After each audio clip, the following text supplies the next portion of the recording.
Agents, you have 10 seconds.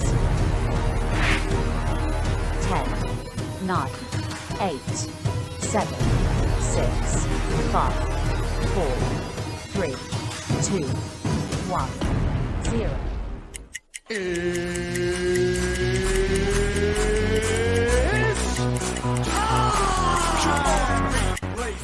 Second, 2 out. Palmero over the head of Jenks. Uribe charges, throws, out! And the White Sox have won the World Series. Open. Chicago with the lead. The Chicago Bulls have won their 6th NBA championship. Under it, and to the middle with the 15, to the 20, breaks free of the 25, to the 30, to the outside, 40, midfield, 40, 30 to the coast, 20, 15, Hester 5, touchdown Bears! It's one goal achieved. The Chicago Blackhawks win the Stanley Cup. A little bouncer slowly toward Bryant. He will glove it, throw to Rizzo. It's in time, and the Chicago Blackhawks win the World Series. What up, what up, what up? Welcome to Shawn and Maya in the morning on this Hump Day edition. I'm your boy, the SuperBack, Shawn Sierra. Thanks for tuning in. If you're watching us on Facebook Live, well, then I guess you found us on Facebook. If you're not following us on Facebook, what? Listen, go to Facebook, type in Sports Zone Chicago, click the like button, and now you're following Sports Zone Chicago. Simple. But wait, there's more. Go to the show's page. Go to Shawn and Maya in the morning. Go to that page as well. Like that page as well. And then you'll be liking both pages, Sports Zone Chicago and Shawn and Maya in the morning. If you're watching us on our YouTube channel, excellent. And if you're not subscribed to our YouTube channel, for real, listen, go to YouTube, type in Sports Zone Chicago, click the subscribe button, and also click the notification button. That's the little bell next to it, and that'll let you know anytime a show from Sports Zone Chicago is going live. Get it? Got it? Good. If you're watching us on our mobile app, yay. That's what I'm talking about. If you don't know, you better ask somebody. We have a mobile app. So you can take us with you on the go. So wherever you get your apps from, whether it's iTunes, Google Play, Amazon, Walmart, Kmart, 7-Eleven, Zayre, Zemsky, Macy, Montgomery Ward, Woolworth, wherever you get them from, you go there, you type in Sports Zone Chicago, you download it, you take us with you on the go. So not only do you get Shawn and Maya in the morning 3 days a week, not only do you get our other live shows throughout the week, not only are they archived there like they are on Facebook and YouTube, but I'll tell you what, we give you a slew. And I mean a slew of articles. Thanks to my man Clarence, Council the Third. Big up to Clarence for keeping you abreast of all articles Chicago sports related. And if you're watching this on a Roku channel, I like that kind of party, baby. Yeah. And if you don't know, come on now. Where have you been? Sports Zone Chicago, we have our own Roku channel. Yes, if you have a Roku TV in the house, do us a favor. Do us a solid. All right, do us a favor. Go there, download the Sports Zone Chicago tile. Okay, download the tile, put it right there, smack dab in the middle, right next to Hulu, Netflix, Prime, Disney Plus, Paramount Plus, Showtime, Billions is back. The Shy, I just caught the first episode on Friday. Yeah, so do us that favor. But listen, also, also do us this favor. If you have more than one Roku device in the house, all right, if you have more than one, do us a favor and just download them to all of the Roku TVs you have in the house. That would be great. We'd greatly appreciate it if you did that for us. Okay? That'd be dope. Oh, sorry about that. I don't know what the heck happened there. Actually, I just got out of a trade. But download all the Roku devices you have in the house. That would be amazing. I'd be grateful. I'd be much obliged. Okay, now listen. Oh, la madre mia. Of course. Of course. Patience is a virtue. Well, listen. This is why you don't do that anyway. We have a phenomenal show, but we need you to get interactive with us today. So listen, if you want, whatever platform you're watching us on, whether it's Facebook, whether it's YouTube, whether it's our mobile app, listen, do us a favor. Okay, leave a question or comment on that particular platform. You can't do it on Roku, but that's okay. Just watch us on the TV, and then you can do that by you can Also, sorry. You can get on your phone, send us a message, leave a question or comment. Do us a favor, leave us a question or comment, and it'll be incorporated into the show. And that's what makes this the best Chicago sports show around. Is your questions, comments, smart ass remarks. Bring it, baby. Bring it. Don't sing it. Bring it. All right. We're looking forward to that. And I want to see who we got in the text line. This looks like it's jumping already, baby. Jumping already. Cornelius Squalls in the Mickey Ficky house. What up, Cornelius? Oh, man, it hit and came down. Cornelius Squalls in the house. Levette Lee in the house. Good morning, Mom. Thanks for tuning in. Michelle Walls. It's a hump day. You know, baby. Patty Lara is in the house. Good morning, Ma. I appreciate it. Yay, yay. Oh, there he is. Armando Emeterio Lara Jr. He's in the house. That's what I'm talking about. And if he's in the house and Patty's in the house, guess what? That means Jeremiah and Armando Emeterio Lara the fourth are pretty close behind. Dito, Jeremiah, good morning. Thank you for tuning in. Appreciate you. Yeah, I see. No, not half game. They're 1.5. I was like, I thought so. Vernon Fairley's in the house. Good morning, baby. Good to see you. Yeah. And listen, I don't know a lot about a lot, but I will tell you this. More of the usual suspects will tune in as the show goes on. That, my friends, I can tell you. Listen, we have an awesome show at 10 o'clock at the top of the hour. Good friend of the program, our girl, Beth Mishler Elmore. She covers the Bears for Heavy.com and BearReport.com. I love it. Good morning, Theo, from Dito and Jeremiah. Wonderful. Oh, that makes me smile. That makes me smile. So Beth Mishler Elmore is coming on at 10 o'clock talking Bears. We have a lot of Bears to talk at 10 o'clock. We have a lot of stuff to talk prior to that, but man, we have a lot of Bears stuff to talk. First preseason game is in 3 days. Thursday, Friday, Saturday. Yeah. Let me just make sure. Thursday, Friday, Saturday. 3 days. 3 days. Cornelius, you know me too well, baby. You know me too well. Yes, I have a little something to say about the good guys on the South Side. But yes, how did you know? Man, a lot of baseball is going on. The Cubs are still winning. The Sox are still losing. But you know what? Sox fans don't give a damn right now because it's football season for Sox fans. Yes, it is, Doctor. Yes, it is. It's football season for Bear fans. I mean, for Sox fans. That's all we care about. Football. So, man, it's going to be one heck of a show. So make sure, as our Uncle Hawk Harrelson used to say, sit back, relax, and strap it down. We're going to join you and entertain you for the next 2 hours, a little less than 2 hours-ish or so. But, guys, you know how we do. The first segment of every show is called Top of the Morning. It won't come just when you want it.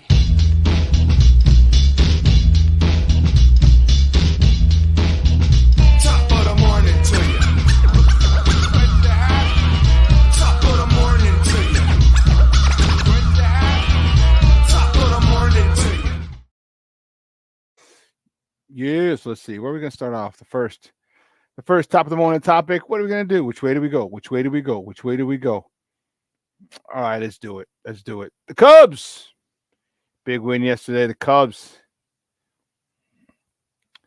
beat the New York Mets 3-2. Jameson Taillon, he got the win. He's 7-6 on the season. He went 7 innings, 3 hits, 2 earned runs, 7 punch outs. Edward Alzolay, he came in, got the save, his 15th of the season. Tuckman, as you see him rounding the bags right there, he was 2 for 3, hitting his 7th homer of the season, driving in his 41st RBI. Man, this guy right here, Cody Bellinger.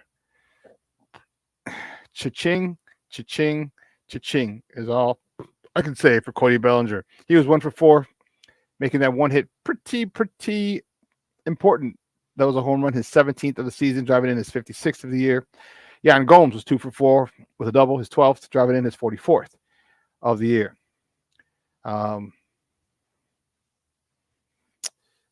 This Cubs team is something else, boy. They got to hand it to them first in game 1, come back yesterday in game 2 with the 3-2 win. And now the rubber match today. The rubber match has Kyle Hendricks on the bump for the good guys. He's 4-6 with a 4.09 ERA, and he'll be going up against David Peterson, who's 3-7 with a 5.65 ERA. First pitch is 6:10 p.m. on the Marquee Network if you're watching on the TV side, and 6:70 a.m. if you're watching on, or if you're listening on the radio side. Cubs have won the 6th straight series. They win today, it'll make it 7. Cubs are a team, they are in playoff mode. And that's probably the best thing they could be in right now is playoff mode. Okay? They took a step back. They're 6-4 in their last 10. All right, it was tough. It was tough to keep going 8-2. It was tough to keep going 8-2 in your last 10 games. But they're 1.5 games back. They're 1 percentage point ahead, so they're technically in second place in the NL Central. You know, and who'd have thunk it? Who'd have thunk it? Except for diehard, unrealistic Cub fans. They're doing what they need to do. The culture that they have there is very different, unlike the one on the South Side. Everybody's on the same page. Everybody is about winning, winning, winning. Period. End of story. Well, the next top of the morning topic, my good guys. Good guys on the South Side. They fall to the Bronx Bombers yesterday, 7-1 over at Sox Park.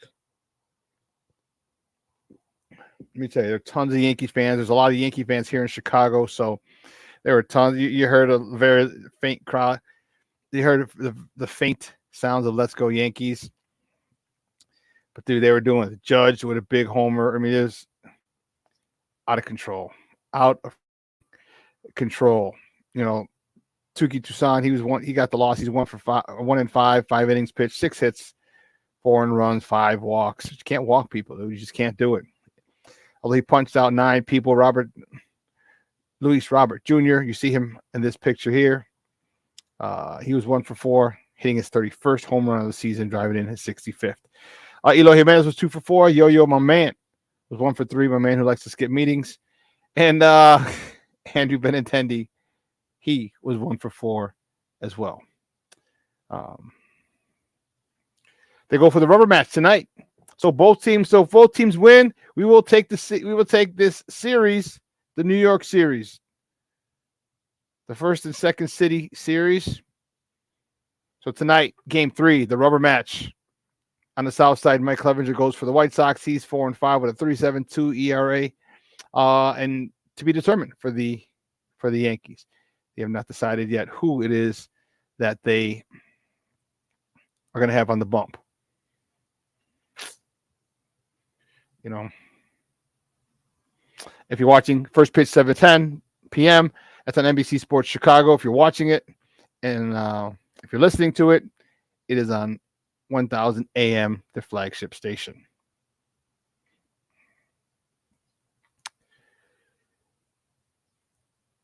The White Sox, staying with them. The White Sox were in damage control big time. Big time. You think you're big time? They're in damage control as one of their former players. Okay, one of their former players speaks out.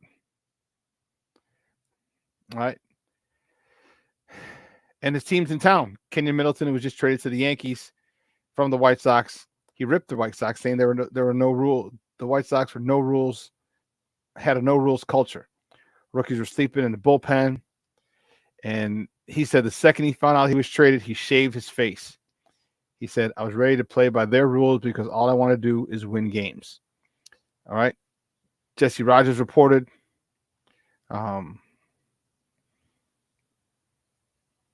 this report on ESPN. And it got worse and worse by the day. Started Monday. You heard? Remember, we had Matt Zawoski on Monday, and he came out hot talking about the Jesse Rogers things, and he started naming names. Yohan Moncada was one of them who missed meetings. Gregory Santos is falling asleep in the bullpen back in the back. It is an embarrassment.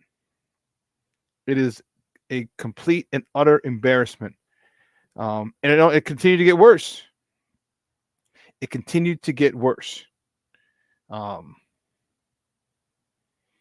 Shane Reardon, producer at 670 AM, Chicago Sports Talk Radio, tweeted this the other day.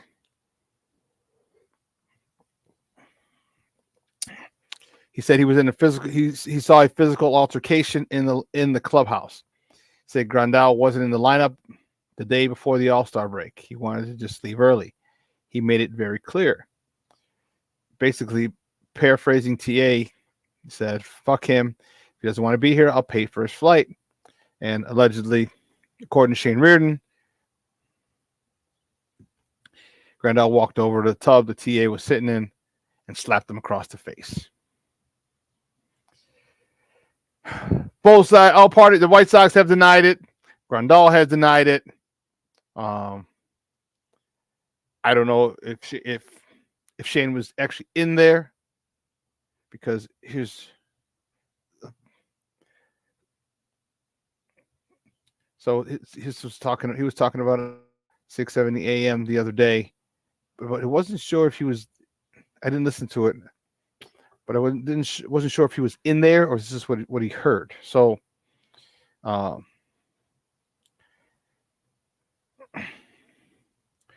got some people very close to that team, and they just have tons of stories for me, tons.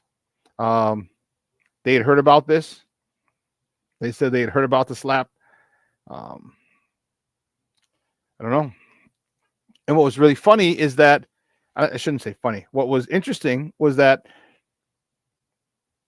what Kenyon Middleton said was corroborated by many players.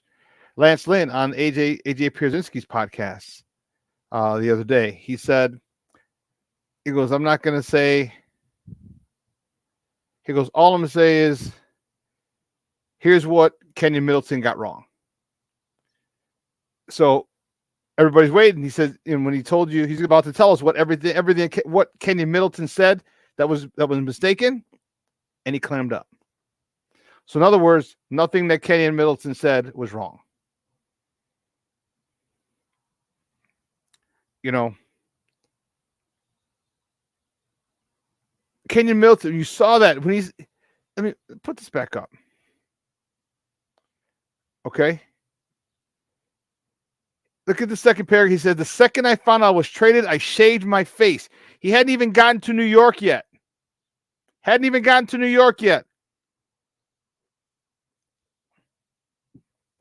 he shaved his face. Why? Because if for those of you that don't know, the New York Yankees have a no facial hair policy. It's been in place for decades.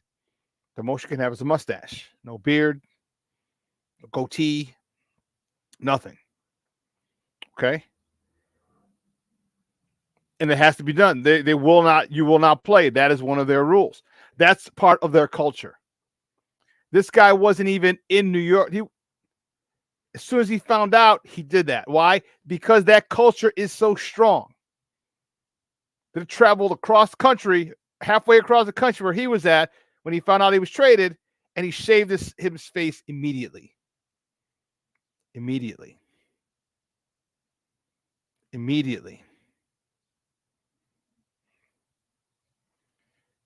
That speaks volumes. It speaks volumes for what was going on. It's amazing that all these people are coming out. Now, Jose Abreu said it. People were mad. Some of us were mad at him. All right. And then Kenyon Middleton, Lance Lynn. A lot of people who seem to be leaving the White Sox are free to talk now. And a lot of the same shit that we're hearing lines up. And unfortunately, that's the bad part. It lines up. So, again, the Pedro hire was the wrong hire. I'll go on my little rant at the bottom of the hour about this. Excuse me.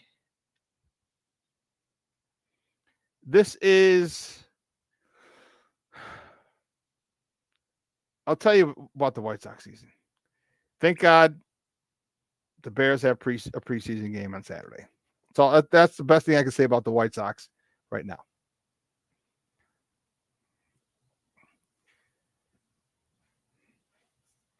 I don't know where this club goes from here. I don't know what pieces they package up. I don't know who's going to want our pieces. No one's going to want Yohan Moncada $25 million next year for the way he's performed. No one's taking on that contract. Eloy, he's constantly hurt. Do you want to take a chance on him as a DH or an outfielder? Yeah, it comes with a lot of injury risk. You saw it in the little melee. Someone stepped on his toes, his little piglies, and he was hurt. Really?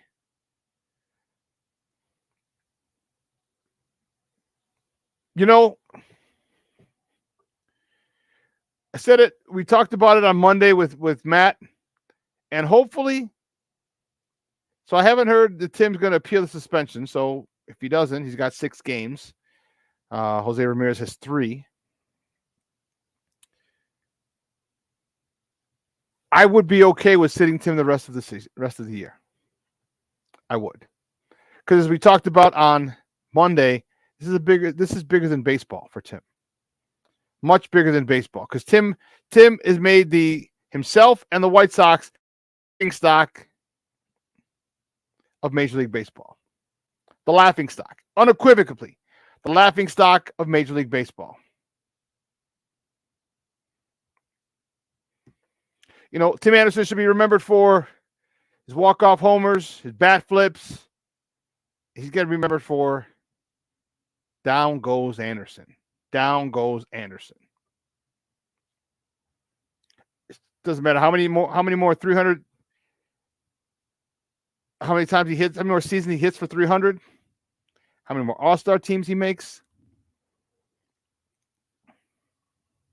It doesn't matter. He's going to be remembered for down goes Anderson. Yeah. You know, apparently people just can't wait to get out of Chicago. And if you think any high-priced free agent is going to want to come here, I don't think so. I think the only people who would come here will be guys looking for the last contract. You know, 30, 31, 32-year-old guys, 33-year-old guys looking for a 2 or 3 year deal. It's the last one, big one they'll get. And that's so Chicago White Sox. They'll do the Ken Griffey Jr., the Manny Ramirez. They'll do that. They'll do that. It's an embarrassment. It's just an utter embarrassment. Moving on, the next top of the morning topic. The Sky, another one. Que la Chihuahua. Oh, the Sky. They fall yesterday to the Minnesota Lynx. 88-79. Kalia Copper finished with 23 points. Elizabeth Williams, 18 points, 9 rebounds. Courtney Williams, 12 points, 6 assists. Sky are 12-16 on the season after their head coach abandoned them in the middle of the season, which I thought was cowardice. I thought that was a punk move. I thought it was a little bitch move. All right? I did. NBA season isn't started. He could still be coaching this team. There's nothing that there's no job. What did he say with the Toronto Raptors? There's none of his responsibilities are going to be that important with Toronto. He wanted to get out because his team was dismantled.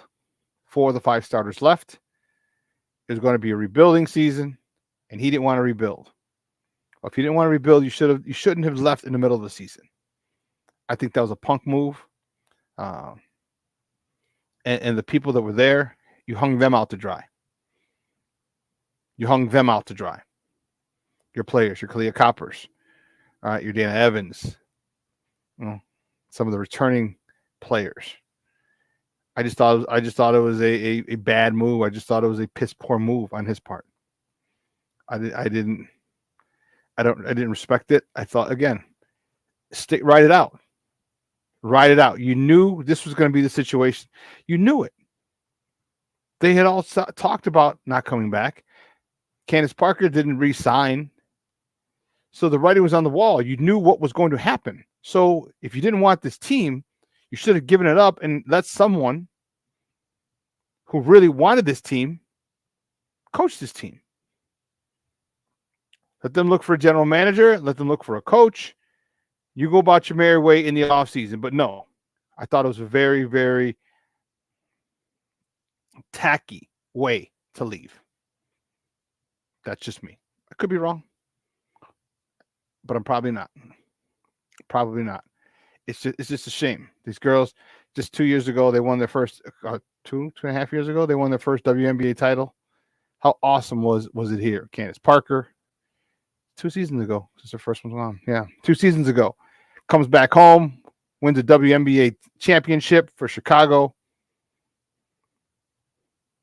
It's great. They're going for back-to-back. Unfortunately, they couldn't get it done. It's tough to repeat. It's very, very difficult to repeat. So, yeah. Well, the Bears are back in practice at Hallis Hall yesterday. Just helmets, no pads. They'll ramp it up today. But Yannick Ngakoue and the new tight end, Mercedes Lewis, were in the house. And just watching video from him, man, Ngakoue looks good. We're going to talk a lot of Bears at 10 o'clock, but Ngakoue looks good. He looks the part. Come on, he hasn't had a season with less than 8 sacks. What do you want? So if you just say 8 sacks, just give us 8 sacks. My goodness, that's one every other week. Who knows? That's average, one every other week. Who knows when they're going to come? Is it going to be a key point down the stretch? Is it going to be in overtime? Is it going to be, you know what I mean? How impactful are these sacks going to be? Because now we're playing with a minimum of 8. Minimum. He has number 91. I haven't heard, and maybe the media can ask him, hey, how did you get 91? Did you offer Dominique Robinson something? Or did the team just say, hey, Dominique, you're coming up off that number, Papa. You're coming up off that number. So I don't know how he got it, but he got it. He was in pads yesterday. Saw some pretty cool some pretty cool footage of him just, man, looking like a monster. A monster. Whew. I am looking forward to that. Because now we have a legit pass rush. We have a legitimate pass rush, and I don't know. Watch out now. Watch out now. Listen, we're going to take a quick break, and on the other side of the break, we're going to come back. I'm going to have a little White Sox talk, a little baseball talk, but I have a little rant to go on. So don't go anywhere, folks. Keep it locked right here. Shawn and Maya in the morning on Sports Zone Chicago. Hey, it's your boy, the SuperBack, Shawn Sierra, and be sure to follow Sports Zone Chicago on all social media platforms, on Facebook, Instagram, and our Roku channel. You can find us at Sports Zone Chicago, and on Twitter, we are at Sports Zone Shy. Also, be sure to download our mobile app so you can take Sports Zone Chicago with you on the go. Time out. How are you feeling right now? Happy? Excited?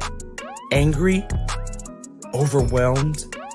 One of the best things you can do for your mind health is to name what you're feeling. It can sharpen your awareness and help you talk about your feelings with someone you trust. Here are 3 questions to ask yourself. Where are your thoughts right now? In the past, the present, the future? Do you notice any sensations in your body? Is your heart beating fast? Is there a flutter in your stomach? Or are you fully relaxed? What do you need right now? Time with others? Time to yourself? Remember, there's power in this awareness. So find ways to identify what you're feeling today.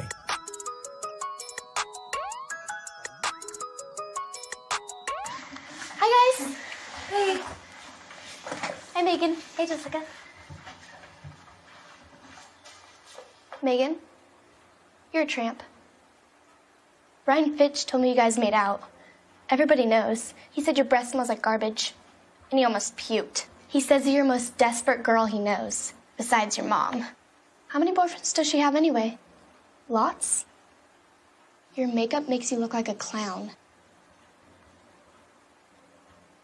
That zit is huge, zit face. Ugly.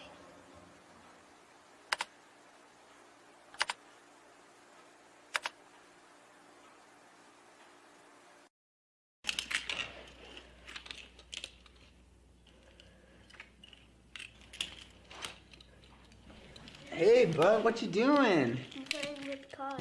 Cars? Can you show me what a car does?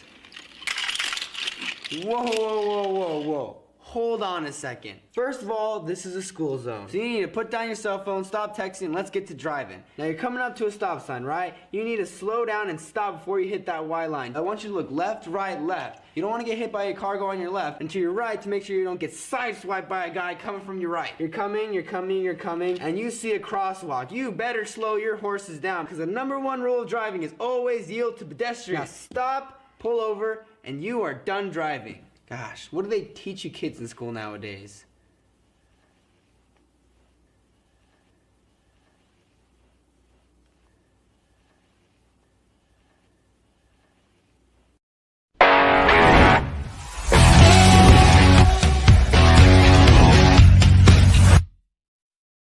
Off hitter.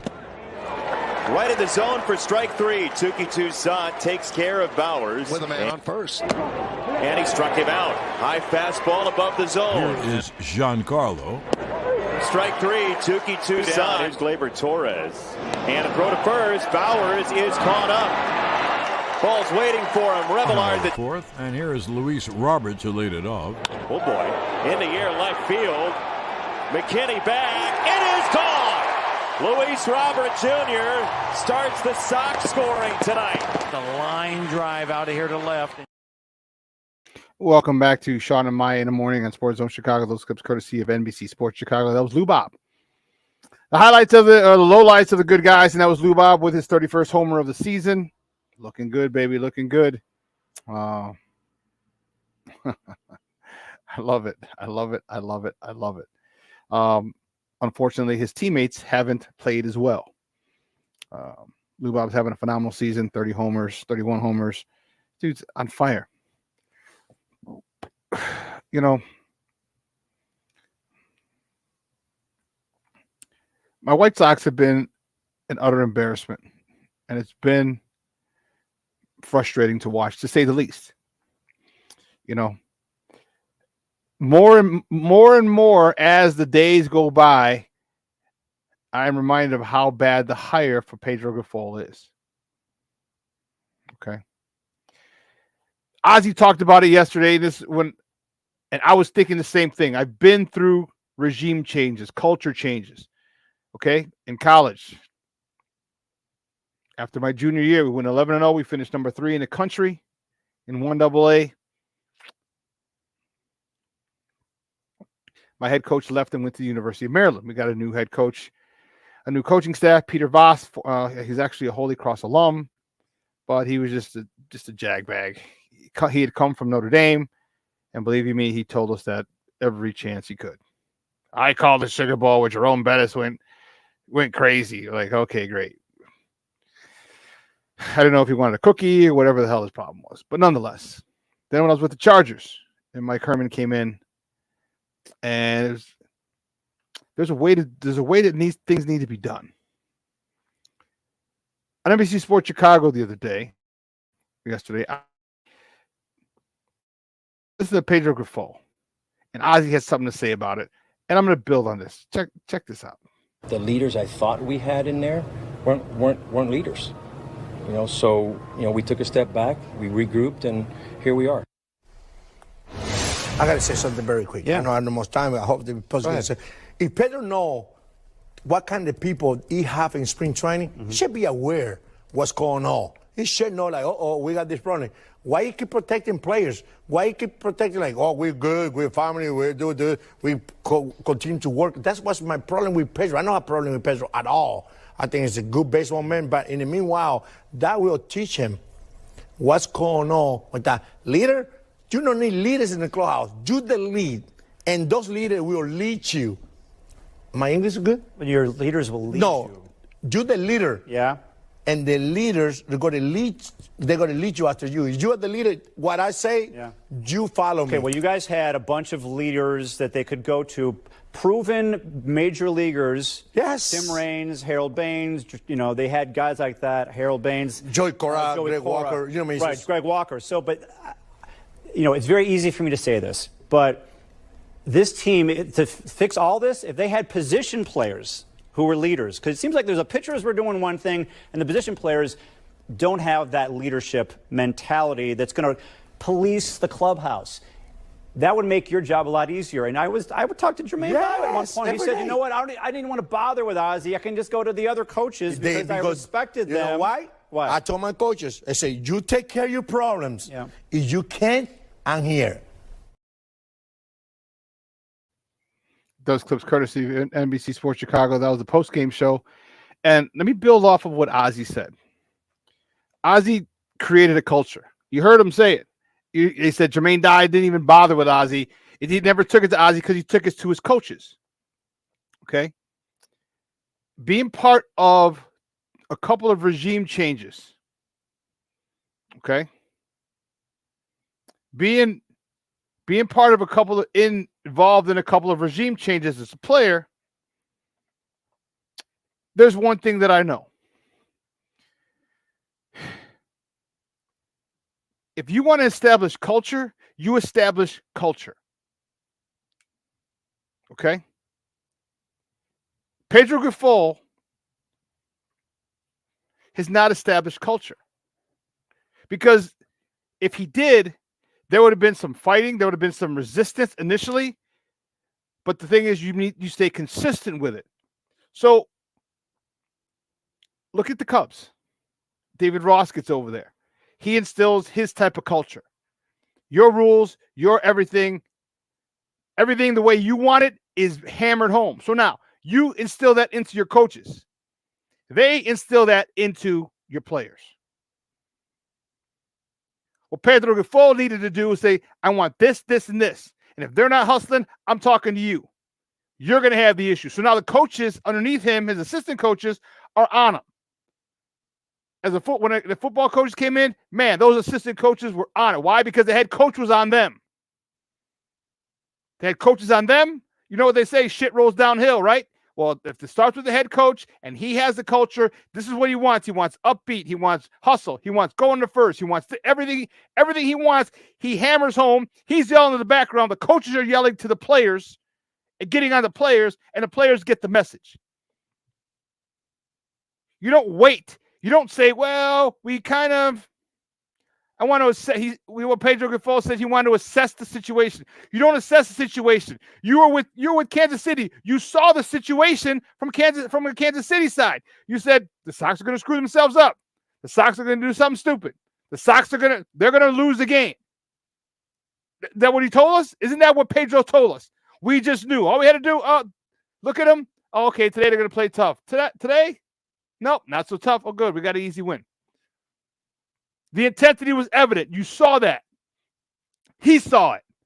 So when you come over, why the hell are you assessing the situation? You know what the situation is. You got no leaders. So you know who needs to be the leader? Like Ozzie said, you, Pedro. Pedro needs to be the leader. He needs to meet with his assistant coaches, Charlie Montoya, and some of the other guys, say, hey, you're going to be the bad cop. I'm going to be the worst cop. Someone doesn't run down to first, boom. Push-ups, burpees, sprints, or sit a game. And you know what? Be overly bearing. Because you know what's easier to take your foot off the gas pedal than it is to put your foot on the gas pedal and expect them to do things. It has to be a tight, everything has to be called out. Everything when you're changing a culture. Everything. If you're pulling up before first base because you know you're going to be out, because you know the ball is going to be there way before you, doesn't matter. Get your ass to running. We run through things here, young man. We run to first base. What if he drops the ball? What if he drops the ball? And you're half-assing it down the line because you think it's an automatic out. Get your ass to running. 10 burpees, get to running. Sprints, after practice, whatever it needs to be done. And the players are going to bitch and moan. They're going to complain. They're going to go to the union rep. They're going to do everything. They're going to complain. They are players until they see you are unrelenting. Thank you for, again, the landscaping people.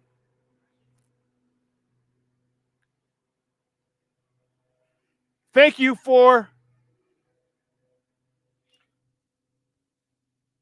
I should say, it should be unrelenting to the point where they're like, damn, this guy. All right. This is how he wants it. It is unfortunate that Pedro doesn't know how to set a culture, because if he did, he would have said it. Now, Pedro sounds good. I personally have said, hey, I like Pedro. But as the time continues to move forward, he's not the dude. Although I've said that prior, now it's being reinforced. The culture needs to be set day one. Day one. When I was with the Chargers, and one of the things they said, if you're on the field, don't take your helmet off. All right, jog off. So I was on the field. I was a star. I didn't give a shit. Took the helmet off. Head coach made me do 25 push-ups in front of the whole team. Because I said, no one takes your helmet off on the field. I had to do 25 push-ups. I could have told them, fuck you. I was a star. But that's not what needed to be done. I understood what he was doing because I was a coach at the time as well. I understood what he was doing. He's setting his culture. And if it happens to be with one of the stars, that trickles down to the guys who don't have or aren't as productive on the team. They fall right in line. But Pedro doesn't know how to set the culture. Because if he did, he would. And there'd be a lot of players. TA would be pissed. Yo-Yo would be pissed. The fact that there are people sleeping in the bullpen. The fact that Jesse Rogers named names. João Moncada missed meetings. You miss a meeting? You miss a meeting? You're sitting for 3 games. You're sitting for 3 games. This is why. You remember now? Now when people say, oh, forget Ozzy. Ozzy, time's passing by. Time is this. I'm tired of his bullshit. I'm tired of this. Now you see. Now you see why his bullshit would have been extremely beneficial to this organization. Because tell me, do you think Moncada would have missed a meeting with Ozzy there? You think there'll be someone sleeping in the bullpen if Ozzy's running that show? If Bruce Bochy's running that show? If Joe Girardi's running that show? Do you think that people are going to be sleeping in the bullpen, missing meetings, coming late, not taking fielding practice? You think that's happening? You and I both know. You don't even have to answer that. We both know the answer to that question is hell, Mickey, Ficky, no. See, players, they're like kids. They will push you they will push the limits. What can I get away with? Can I get away with this? Can I get away with that? And when you nip it in the bud quickly and severely initially, like, okay, cool, fine. All right, bet. You got it. But if you don't, they will continue to push. Anything you accept means you're allowing it to happen. Anything you accept, you allow. So if you accept guys sleeping in the bullpen, it means you're allowing guys to sleep in the bullpen. If you're accepting Yo-Yo missing meeting without disciplining him, you're allowing him to miss meetings because he didn't feel like it. What you don't correct, you allow. And Pedro, now we see, why do we think that Kansas City passed him over a couple of times, 2-3 times to be their manager? Because they knew what they had. They knew what they had. And apparently he wasn't it. So we going to get a guy that gets passed over from people who are in the building. He's in the building. He's in the organization, and the organization passes him up 3 times. But we want to go get him. This function of this team. This is the dysfunction. What? Listen to this nonsense.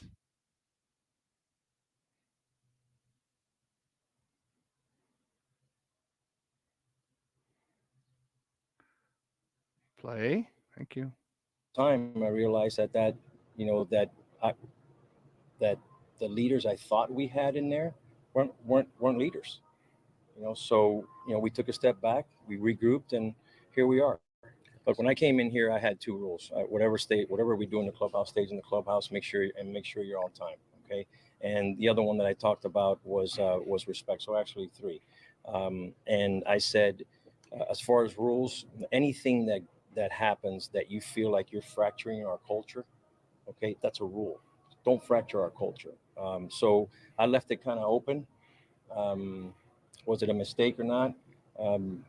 I'm not sure, but moving forward, I think the foundation is going to be set in a way that those are going to be our rules as well, because people are going to know that the culture is the most important thing to building sustained success for an organization. And when you start fracturing that and you have good leaders in the clubhouse, they're going to take care of it. And if they don't, I'll take care of it. But I'm hoping that it doesn't get to my desk. Then I'll take care of it. No. No.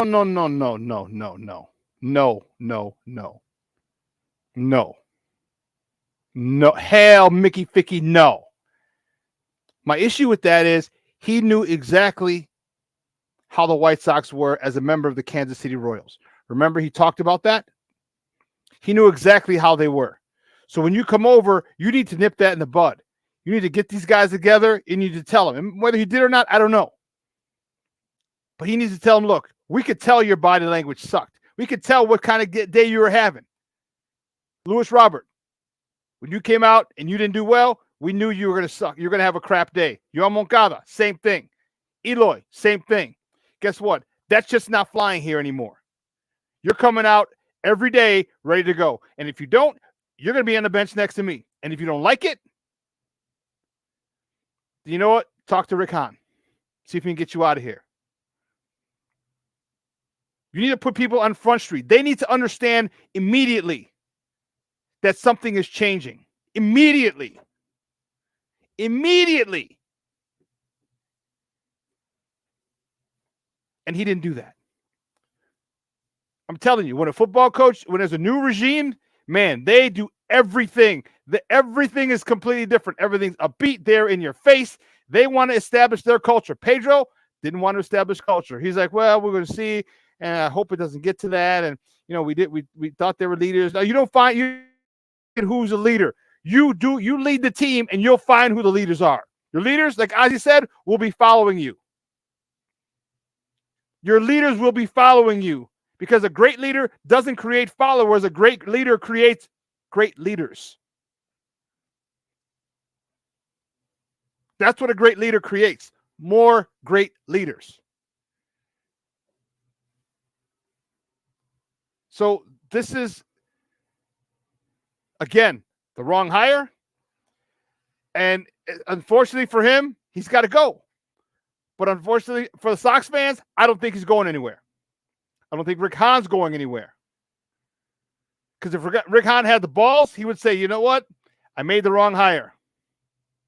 Joe Girardi, I know you're in the booth right now in the Marquee Network. I need you on the sideline. No, hell, Ozzy, I screwed up. End of story. You want to see a culture change? Bring Ozzy back. You want to see a culture change? Bring Joe Girardi over here. Can't bring Bruce Bochy. He's leading the Texas Rangers to best record or atop the AL West. You want to see a culture change? They'll change your culture. They don't want to see a culture change. They're full of shit. They're full of shit. And then here's the other. After the game when Pedro got suspended. Oh, did I? Oh, I didn't.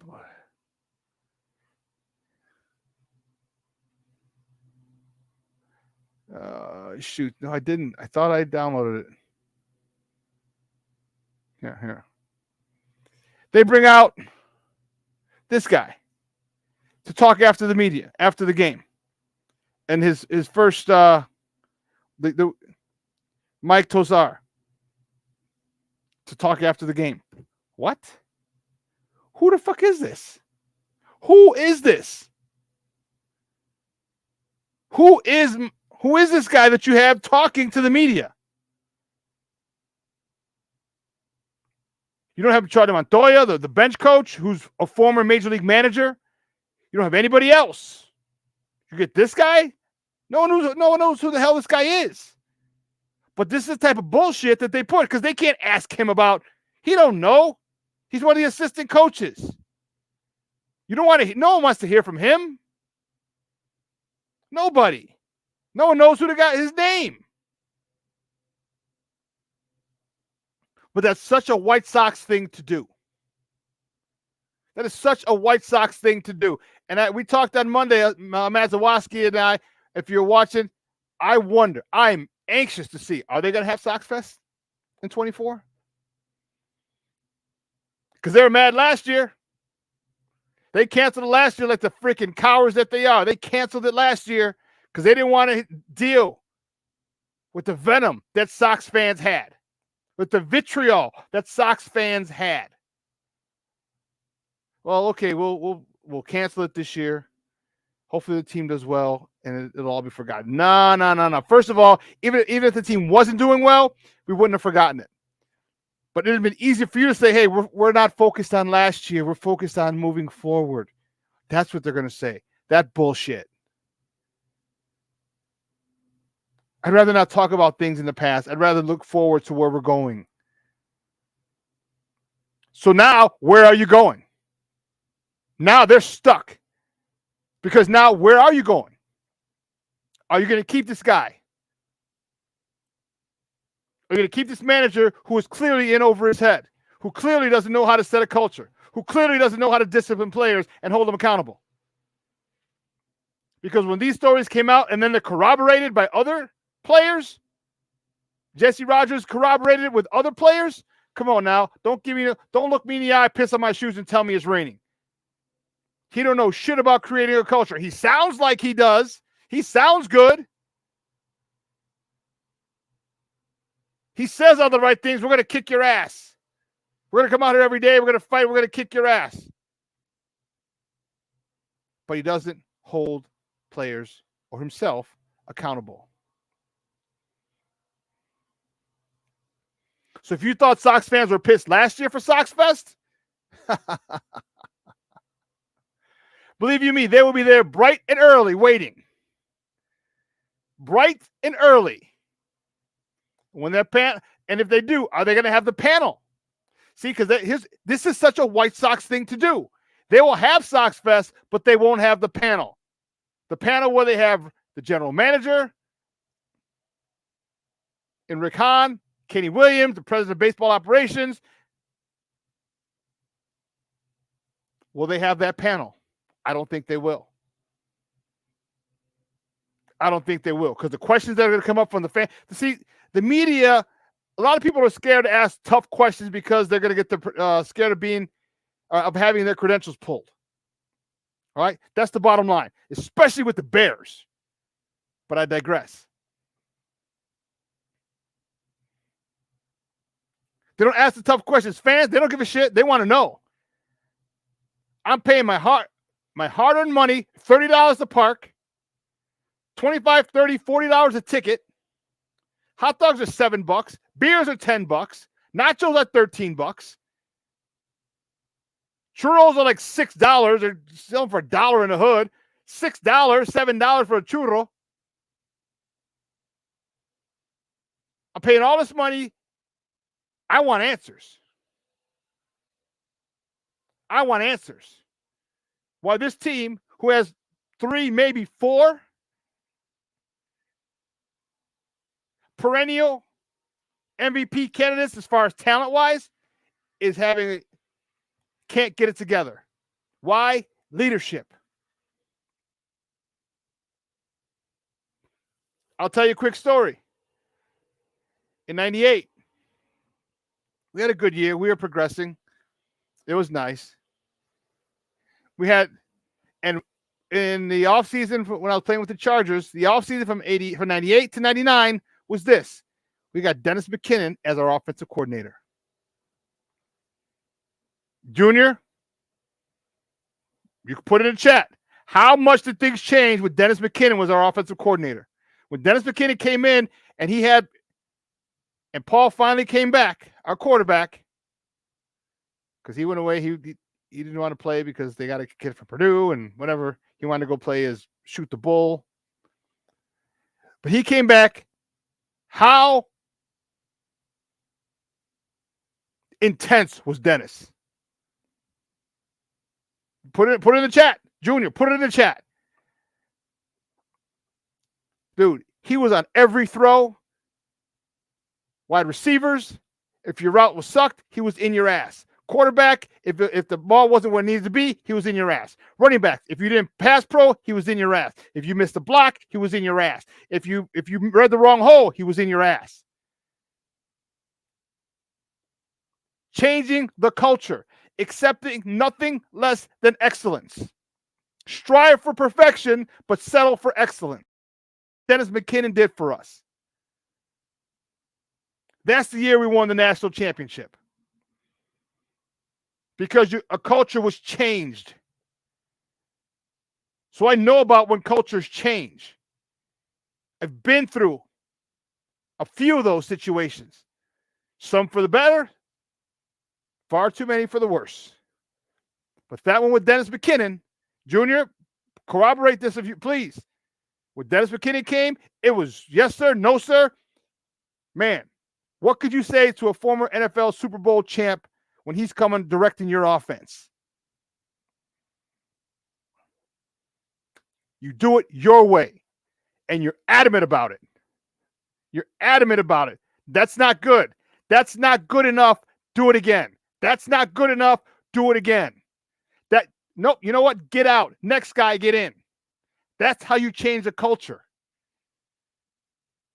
And you embarrass people. And if they can't handle it, too damn bad. Grow the fuck up. You're grown men making millions of dollars. And if someone yells at you because you're not hustling and you have feelings, grow the hell up.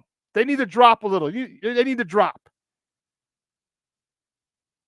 But that's the problem. Many of the players, they've been told they're great. They're this. They're a superstar. And they probably were.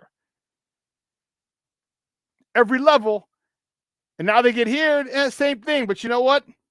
That's not how you win.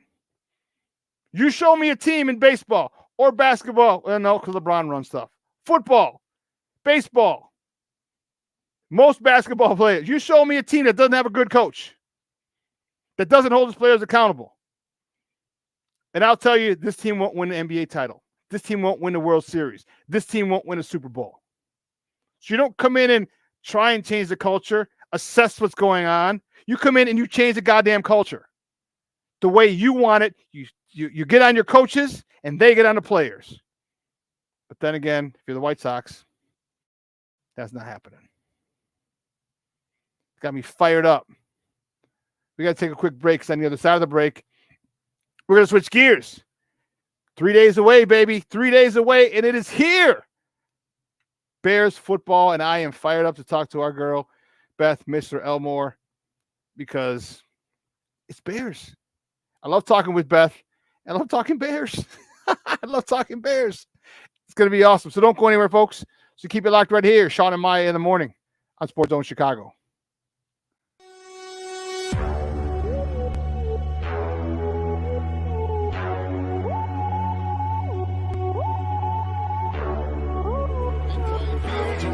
17. Back he goes. Here comes Chubb. There goes the ball. Touchdown! Jones will walk at the left tackle. Time for Fields. Now he'll accelerate to get the first down and break tackles, and he's off to the races. Oh, he got a terrific block. For every generation, it has started with the call to serve. Discovering the purpose and the belonging earned with the title. Learning to dig deep and push through adversity together. Defending our nation and its people. It is a life of great worth and reward. But Marines are never really finished serving. Their commitment comes full circle, visible in communities across our country. This is Semper Fidelis, always faithful, always Marine, marking a path for the next generation. So I've come up with the family emergency plan. Great. What is it? It's difficult to talk about, so I'm not telling you. How will we know what to do? You won't. I'm so glad I won't have to remember anything. And me too.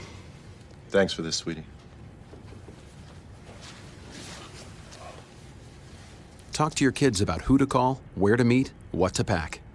Search Ready Kids at nyc.gov or call 311. This year, my mom got me the perfect bag for back to school. These colorful binders help me stay organized. These headphones are just what I need for studying. These new sneakers are just what I need for the new year.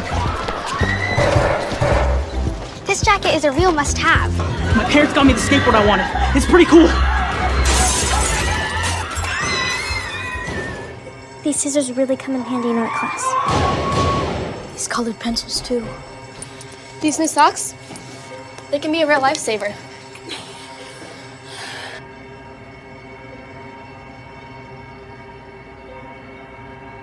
And I finally got my own phone to stay in touch with my mom.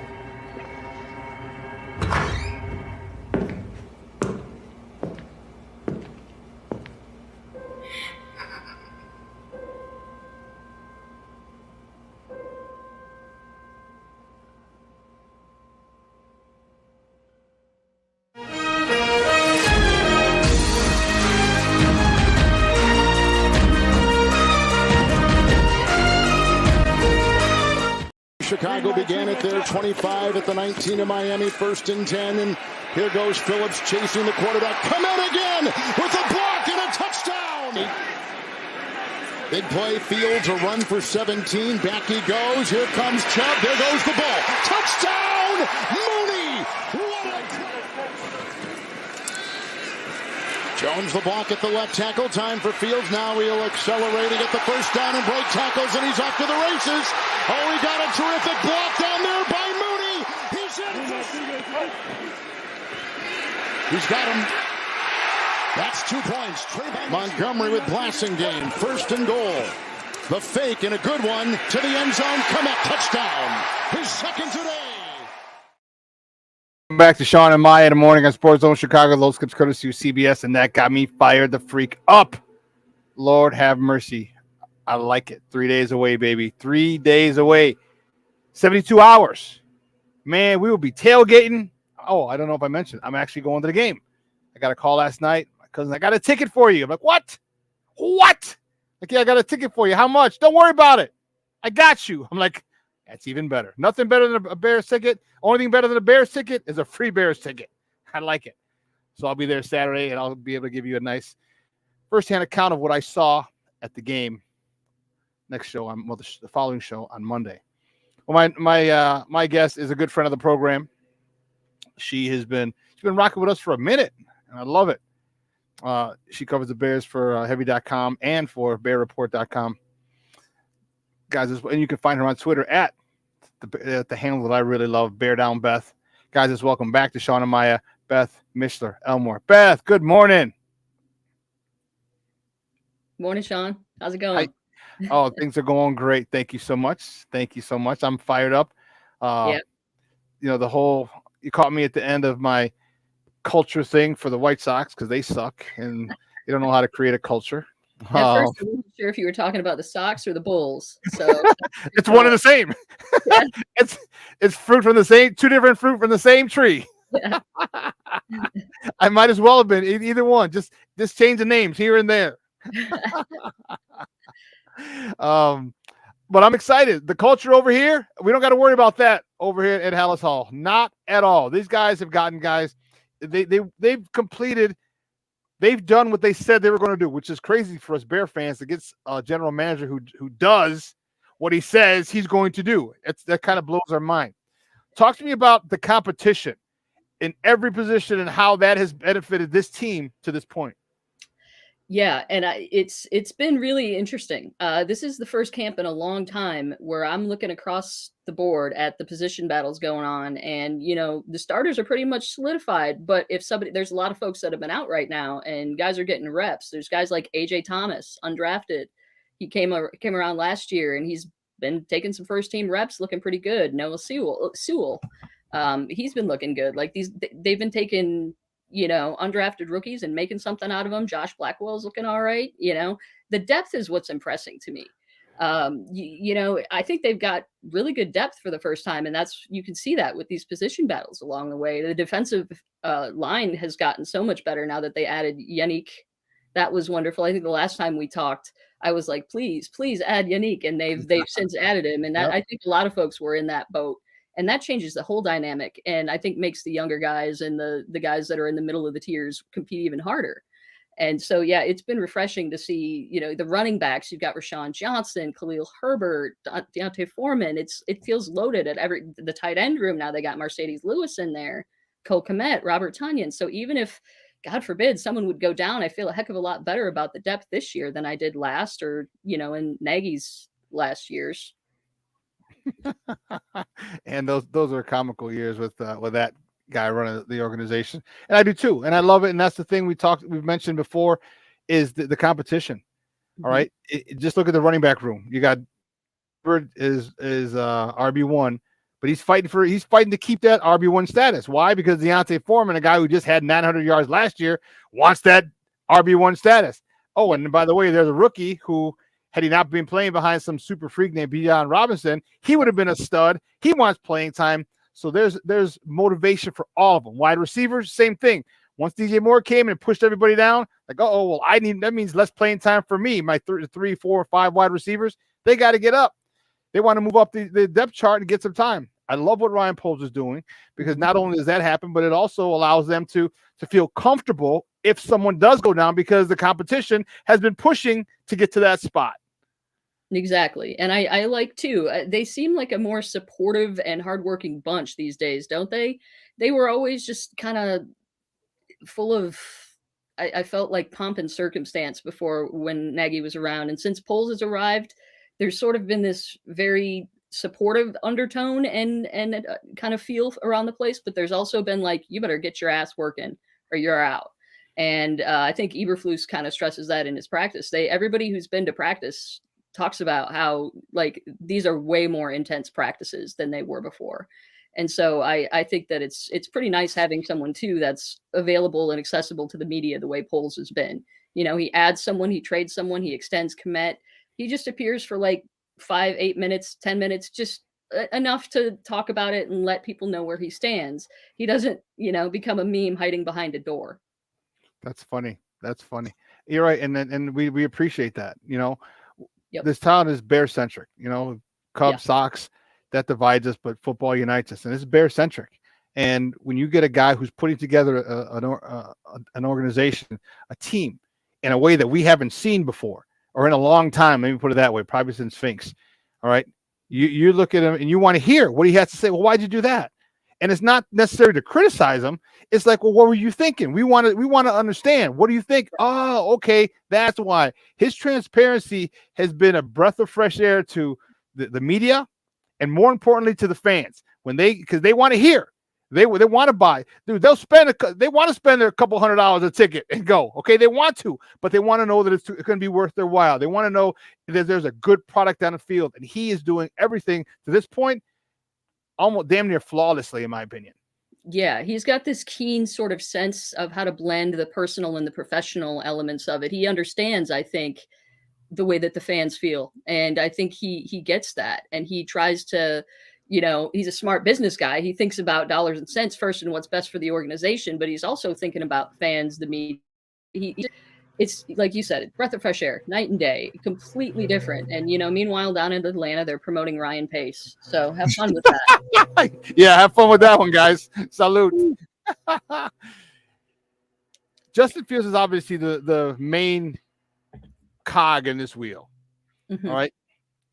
DJ Moore is probably his new BFF. Yeah. Figuratively and literally, they've kind of bonded. Talk to me about how you think this duo is going to work this year. Are you expecting a big year from them with DJ Moore leading the way? Are you expecting them to kind of Justin to be able to use him more as a decoy and get everyone else involved? How do you see Justin Fields and DJ Moore this year? Because DJ Moore never had a quarterback like this. No. Justin Fields never had a wide receiver. Well, in the pros, never had a wide receiver like this. He had a shitload of them at Ohio State. So he's back to those things. How do you think these two mesh? How do you think how excited do you think Bear fans are going to be as this progresses?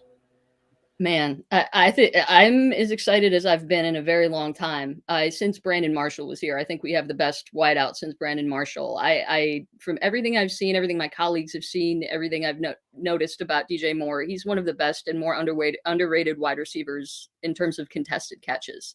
And so even if he is going up against, which he's going to be, the league's top corners or the number one corner of every team, he is going to be, I think, he's going to put the league on notice this year is my prediction. I think he's a 1,000 yard a season machine. And I think I predicted a while back, I think in one of my articles, he's going to have at least 1,200 yards receiving and 100 receptions. And I think he's going to be what propels Fields over the 3,000 yard mark this season. I think people who are talking about Fields thrown for 4,000 yards, it's a little optimistic. But I think 3,500 yards is totally realistic with somebody like Moore, because like you said, I think he's totally fine. He's a team guy, so he's not going to mind if somebody manages to game plan him out, and he's got to be a decoy or he's got to play different. He's team first, always has been, never been any problems with him. And then if somebody like Chase Claypool could step up, it can't be stressed how huge that could be for the Bears, for Justin Fields. He's been doing well in camp, but he's got to prove a lot. Right. He's got to stay healthy. He's got to be consistent. But if he can do on the field consistently what he's been doing in camp, I think him and DJ Moore are going to surprise a lot of people. And I think the Bears offense it's got a lot of potential. Now, that said, they haven't really done a lot or had a lot of success with the long passing game and deep balls so far during camp. A lot of times they've gone up with them. Justin Fields has kind of chucked it down there, and just like yesterday, Tyreek Stevenson came down with it instead. And so even though that I don't think that's too bad, though, that's just something that I'm like concerned about in terms of the passing game, because I thought maybe like he and DJ Moore would be, deep ball every day. That hasn't happened as soon as I thought it would be, but that's something that could develop too as well. And even if it doesn't, it's not the end of the world, because it'll keep the defense honest if they try it once in a while. Yeah, I'm not worried about that at all. And everyone's making a big deal about it. I've read a few articles or people like have complained or have mentioned that they're not doing. That's not our offense, And that's not our offense. Our offense is getting into those playmakers. I was at camp.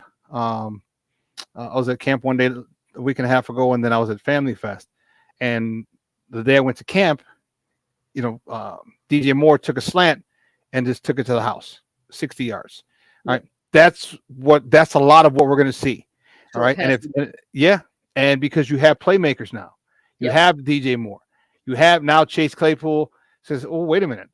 I'm never going to see a double team. Guess what? Now they can use his 6'4", 38-inch vert against other people. Darnell Mooney. I'm never going to see a double team anymore. Well, I'm faster than most guys. I need to get open. When Bayless Jones, who's been very, very, very good, I think he felt the heat. All right, we're talking about competition. He felt the heat when they drafted Scott.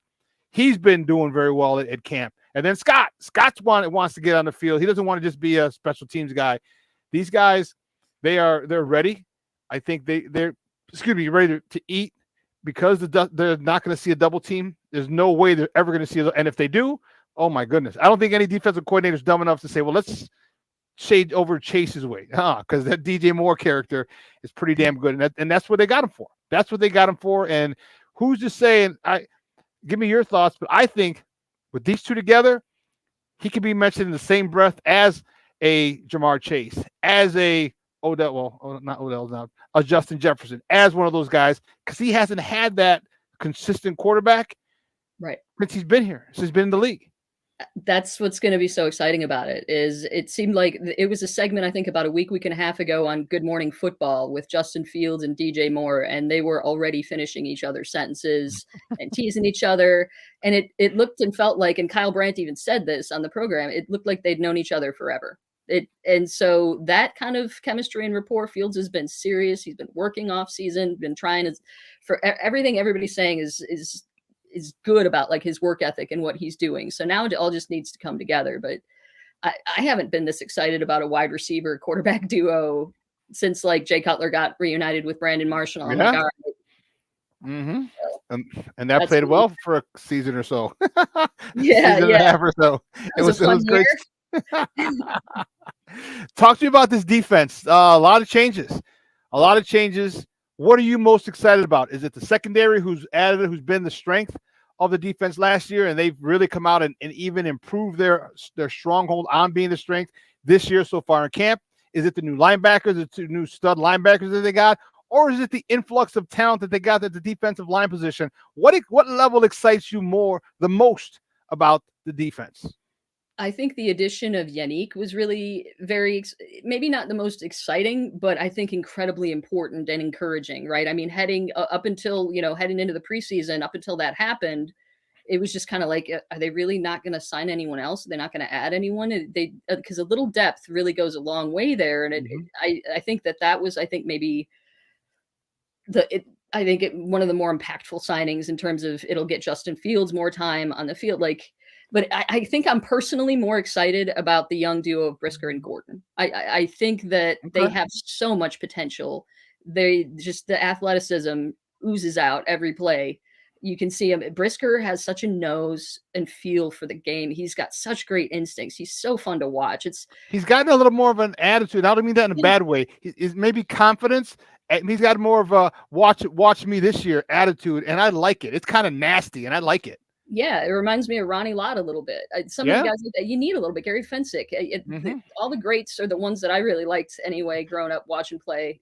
They had that, and I think he's got that. He's there. Yeah, I think that him and Kyler Gordon are going to be quite a playmaking duo. Health is always a concern with all these guys. Of course, it's football, but I think they'll be fine. I think they're in shape. They're ready to go, I think. And I'm excited. I think they're going to be quite a duo to watch. And a few folks got Brisker pegged for a Pro Bowler this year. And I wouldn't be surprised. Wouldn't surprise me a bit. Even if it's an alternate, that's still Pro Bowl. You still get a bonus. It's in your contract. And it wouldn't surprise me one bit at all. This kid is ready to play. This kid is excited. And they, again, I say it every show, every single time, but God bless it. Hats off to Ryan Poles for creating a culture, of competition, a culture of where guys understand that you get what you earn. And he's come out, he's earned it. He's been phenomenal in the classroom. You can tell by the breaks he gets on the ball, by understanding the coverage. I mean, the route combinations that he sees, able to break on the ball and run the route for receivers at times, and understanding where they're going to be and picking balls off and batting them down. Hats off to him for getting that type of player, and hats off to Jaquan Brisker for continuing to be that type of player.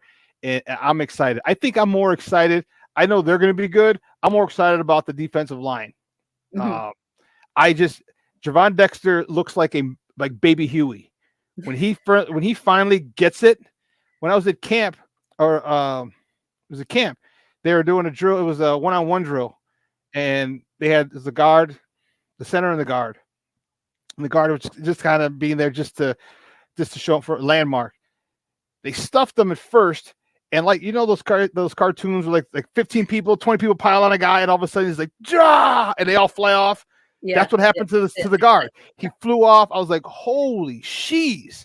And so when he gets technique, this guy's going to be a monster. And now if you can't step up, oh my God, you got Yannick Ngakoue coming from the side. You got Walker coming from the side. You can't step up. Now you're in a deep world of hurt.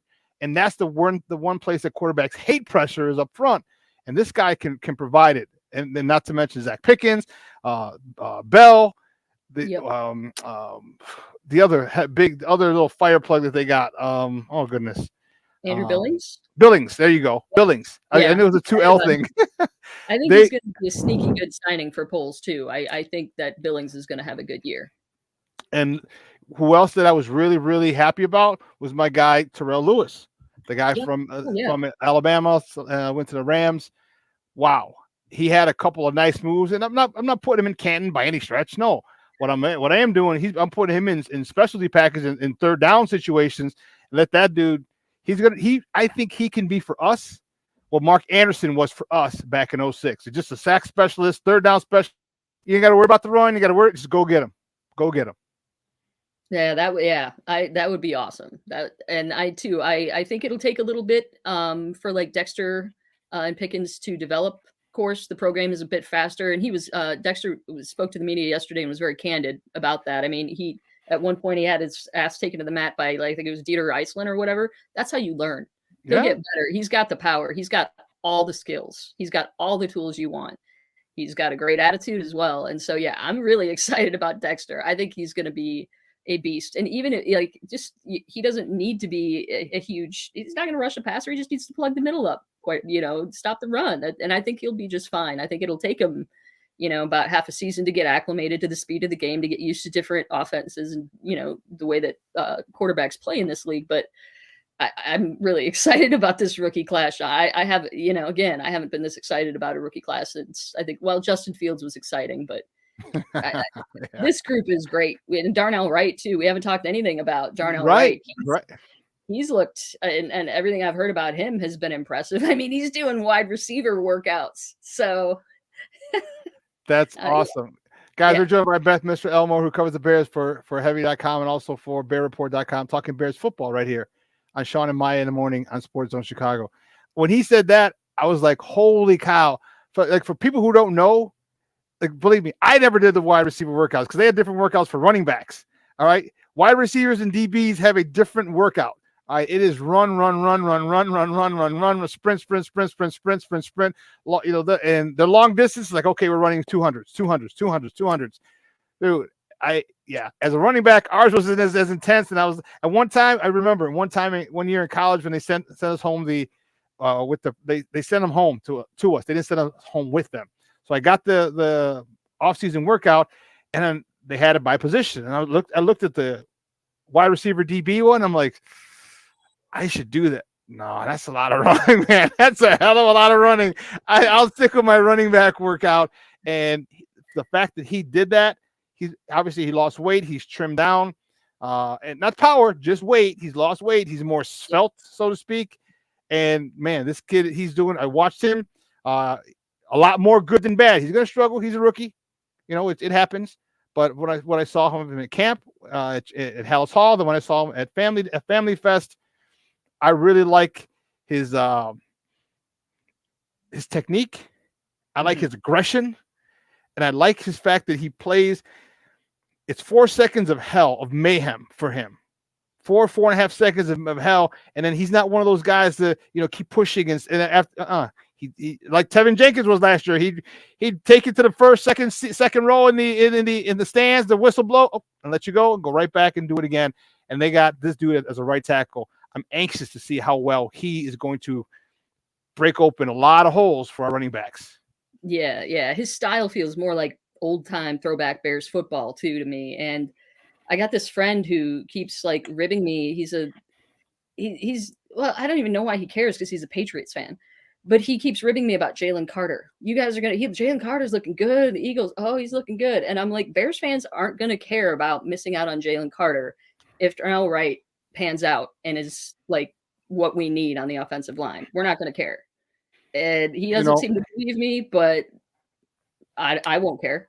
And no Bears fan I know is going to. We need offensive linemen, and he's got a lot of promise. I like what we're seeing from him so far. He was one of the players that I was most looking forward to seeing in camp. Once you get the pads on, that's really when you can gauge what a lot of these guys be like playing wise. And just watching him, what I've seen of him, and listening to guys talk about him, especially like Cody Whitehair, who's been in the league a while, you can just tell he's going to be good. I hope he stays healthy because I think we got a good one there. I agree with you. You're talking about getting the pads on. Roshan Johnson at Family Fest, man, that dude, I love his physicality. And it was a play. She was running as an outside zone to the left. DB comes up to Phil. He hits him with the shoulder, and he creates a little separation, and then he just shoves his head to the ground, just stiff arms him. Dude, I got a little moist. I'm like, oh my God.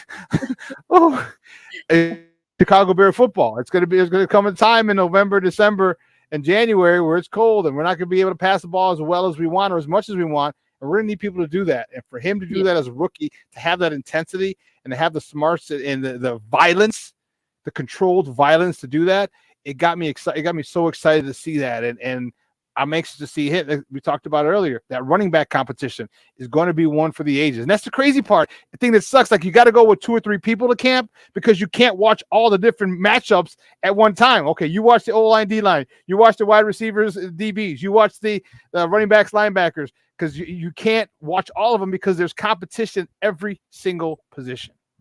Yeah, and it's exciting. It's interesting, too, to watch. It's fun for the fans, and it's good for the Bears. I mean, too, that's one that I'm really like. The running back competition is going to be one that I think continues throughout the year. I mean, Rashawn Johnson is an excellent pass blocker, and his strength is Khalil Herbert's weakness, quite frankly. Yeah. Mm-hmm. And so all it's going to take is a couple breakout games, and I think Rashawn is going to move out the depth chart pretty quickly. Wouldn't surprise me. It really wouldn't surprise me if he throws like a key block, that allows Justin Fields to throw a pass. That could propel him, or if he consistently gives Justin Fields time, which I assume he is because he's been nothing but a solid pass protector. He's going to jump up quick. He's going to jump up really, really, really quick. This year, talk to me about the coordinators. So now Getsy's got weapons. He's got plenty of weapons. How creative you think he's going to be? And conversely, on the other side of the ball, DC Williams, he's got weapons. He's got a lot of toys he can play with. How creative do you think he's going to be? I think Getsy's probably, and he's got the option to be quite creative, right? Because like you said, he's got a lot more weapons this year. I mean, and a lot of versatile players on offense too. I mean, Rashawn Johnson used to play quarterback. So yes. I wouldn't be surprised to see him throwing a tutty. I think Getsy's going to play with that. And not only does he have weapons, he's got more guys around him this year that have familiarity with the system that he's comfortable with. He just signed Lewis. He's got Robert Tonyan around. Last year, he still brought in Lucas Patrick. Like he's slowly but surely kind of, I think, molding the offense he wants. And I believe him more when he says it's a next level offense more than I believed Matt Nagy with the 201 level type crap with Trubisky. I think it's going to be fun. I don't think we're going to see a lot of gadget plays, but I think there's going to be some trickery and I think there's going to be some innovation. And I think he's going to use the running backs really. A lot of 3 tight end sets, 12 personnel, I think. Mm-hmm. I mean, I think, which we haven't seen a lot of from the Bears, right? But I think he's going to use his tight ends a lot more this year too. And I don't know if Alan Williams is that creative compared to Luke Getsy, but he very well maybe he could surprise me. I just think he's going to go for we're going to knock your faces in the dirt, and it's going to be straightforward and simplistic. I think they just kind of want to eat the quarterback alive. I think every down, and I don't know how creative he's going to get with linebackers and safeties and corners in terms of pass rushing, rushing the passer, but I'm curious to see it because we didn't get a lot of that last year. They had 20 sacks and, Brisker, I guess, he had 4 of them. He led the team. And so I think we're going to get more defensive line trying to eat the quarterback this year than secondary blitzing. I could be wrong. I'm looking for like a NASCAR package, I'm looking for, and that's, I think the fact that these guys are young, most of the D-line, they're explosive. Mm-hmm. I think you can do a lot of stunts. You can do a lot of twists. Like Sure. I one of the things I'm wondering, Noah Sewell's, man, he's everything is advertised at camp. At was it Family Fest? It was a run to Deontay Foreman. Man, he diagnosed it as fast as Jack Sanborn diagnosed shit last year. He diagnosed it, hit him, and got him for a 1 yard loss in the backfield. And Sewell's rushed as well. He's come off the edge. So if you get like a NASCAR package with him and like the Terrell Lewis, and now we got Yannick Ngakoue and another maybe just one big man in the middle. I am excited. That's what I'm saying. And stunts with those guys. Like, imagine Ngakoue and Sewell crossing and stunting and twisting and like, holy cow. Now you got two guys who are extremely quick and fast. That, to me, that is what I'm worried about. Not worried. That's what I want to see about Williams. Like, how creative can you be? You want to draw up. Why not bring in 4 linebackers? Maybe a 46 defense every once in a while. Send those 2 backers off the corner. Just you got the athletes, you got the youth, you got the speed, you got the football IQ that at your disposal. Man, just unleash them. Just unleash them. Yeah, that linebacking core is sick right now. I mean, they're all the defense is going to be fantastic. I think too. Maybe not fantastic, but I think so. I think I liked everything I've seen from it. The improvements they've made in the offseason alone have been ridiculous on both sides of the ball. But I think the defense is going to be extra good. And I know it's the Bears. They're always, they're known for their defense.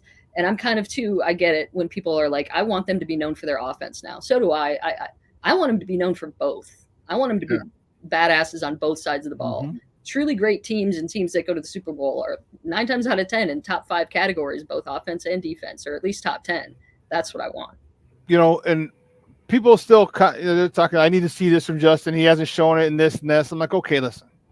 And then Mike Greenberg on ESPN last week said it the best, and I was like, perfect. He said from week 8 on, Justin Fields had the 4th best QBR in the NFL. Patrick Mahomes, Jalen Hurts, Allen, and Justin Fields. So for all the people who want to complain about we haven't seen it from Justin, we haven't seen it he can throw. Well, his QBR was the 4th best from week 8 to 16. Remember, he didn't play the last game. So for the second half of the season, he had the 4th best QBR, and now he's got more weapons on offense. Yeah. Now he's got an upgraded offensive line, better running backs, better receivers, more tight ends. This is going to be a crazy, crazy year, and people are maybe afraid to say it because we're Chicago and we have PTSD when it comes to our teams. But he could hit the 4,000 yard mark. I'm thinking more of a 32 to 3,500 yard mark. Yeah. But man, there's no telling. He just might, especially if we continue to run the ball and people can't stop it. Justin Fields is really he's going to explode on the scene this year, because if you listen to a lot of the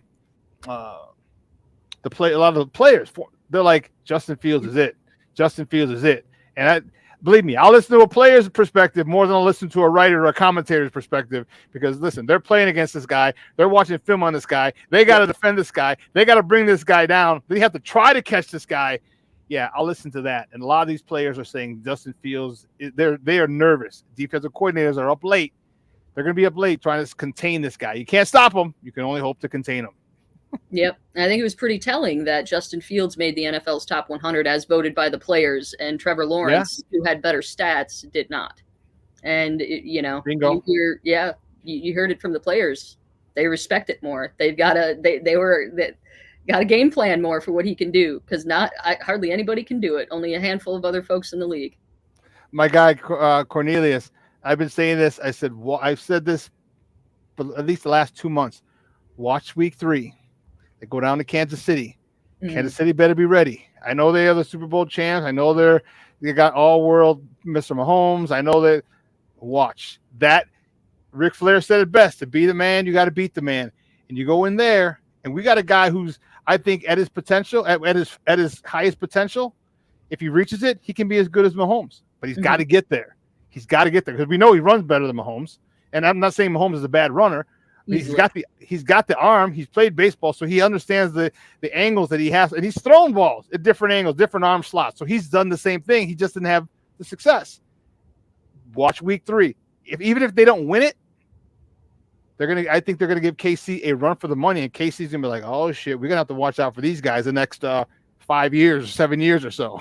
I'd love it if they went there and beat Matt Nagy, who's also over there taking credit and collecting Super Bowl rings for what Patrick Mahomes does. So Jamoke.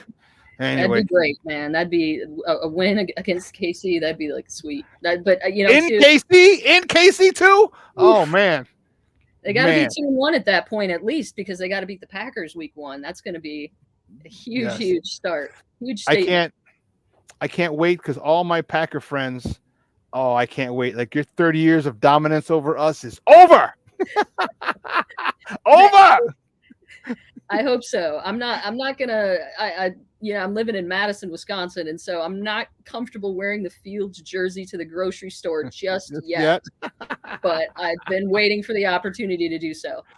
Yeah, you know what? I'm praying like, okay, let's just hope that Love doesn't have that connection with Watson and Dobbs, because that'll be. I can't. That'll be unfortunate. Hey Beth, great stuff as always. Love talking to you, but do me a favor before you bounce. Let everyone know where they can find you and your work on all 17 platforms you're writing for. Yes. So you can find my Bears stuff at heavy.com/Bears or at the Facebook page Heavy on Bears, and I also cover the Bears for 247 Sports Bear Report. Great stuff. Awesome, Beth. We'll be in touch soon. And I'll be at the game Saturday. I got a call from my cousin. And so I'm excited. Yeah, it's going to be good. It's going to be a great time. All right, we'll talk soon. Thank you. Thanks, Shawn. Take care. All righty. Guys, that's Beth, Mr. Elmore from Heavy.com and BearReport.com talking Bears football with your boy. And, man, we're going to take a quick break. And on the other side of the break, we're going to finish up.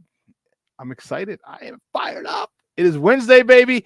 3 days, 72 hours. Thursday, Friday, Saturday. And it is on 72, 73 and a half hours till kickoff. A little less than that. Woo, Charlie. I like it. Listen, don't go anywhere, folks. Last break of the show. We're back. Keep it locked right here. Shawn and Maya in the morning on Sports Zone Chicago. Hey, it's your boy, the SuperBack, Shawn Sierra, and be sure to follow Sports Zone Chicago on all social media platforms, on Facebook, Instagram, and our Roku channel. You can find us at Sports Zone Chicago, and on Twitter, we are at Sports Zone Shy. Also, be sure to download our mobile app so you can take Sports Zone Chicago with you on the go.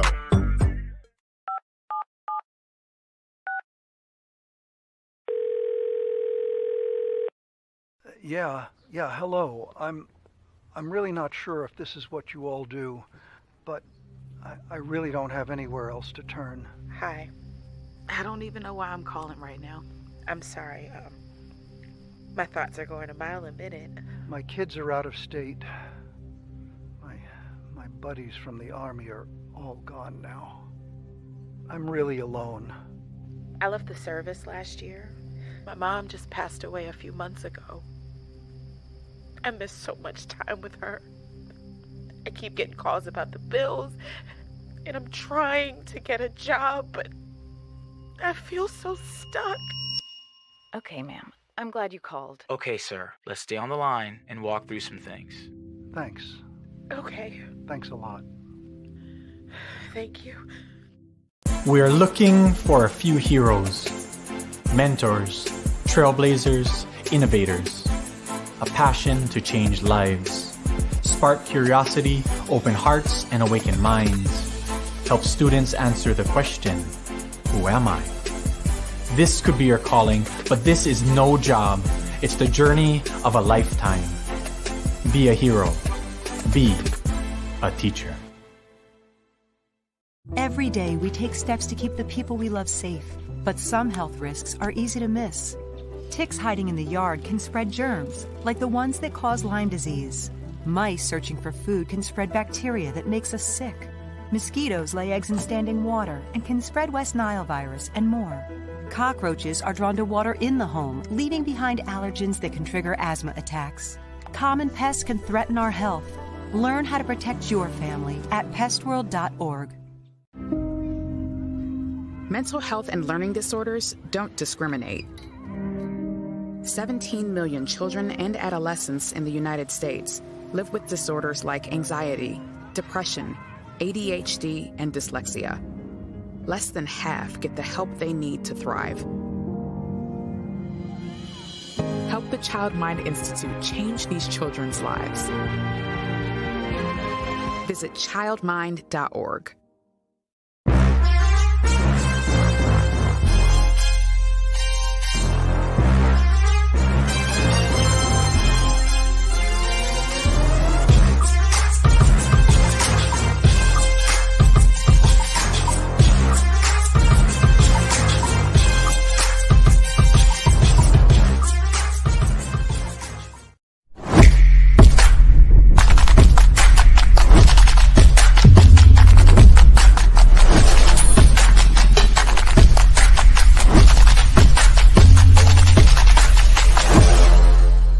Bellinger running a 9-game hitting streak, had 3 hits and 2 RBIs last night. That is hammered right field, on its way, gone! Cody Bellinger unloads number 17, a belly bomb, and the Cubs have cut the deficit in half. Cody Bellinger's hot streak continues. That'll bring up Mike Talkman on the year, now hitting at 280. In the year, left field, pretty well struck that one back, on its way, Daniel Vogelback coming up. Tying run at first, 1 out. Ground ball, Alzolay to second for 1, on to first, ball game. Welcome back to Shawn and Maya in the morning on Sports Zone Chicago. Those clips courtesy of the Marquee Network. And those are the Cubs. Cubs with a big win yesterday in Queens over the New York.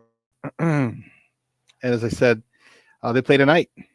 They play again tonight. First pitch is at 6:10. Who's on the bump? The professor, Kyle Hendricks, is on the bump for the Cubs against David Peterson.